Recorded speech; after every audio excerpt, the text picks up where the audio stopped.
সম্মানিত সভাপতি, প্রধান অতিথি, মঞ্চে উপস্থিত অতিথিবৃন্দ এবং উপস্থিত সুধীবৃন্দ, আসসালামু আলাইকুম।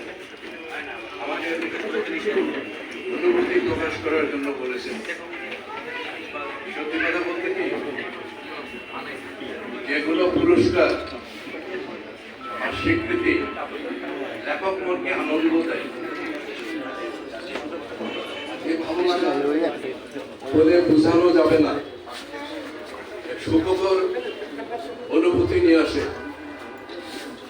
এই প্রাপ্তি আমার একার নয়,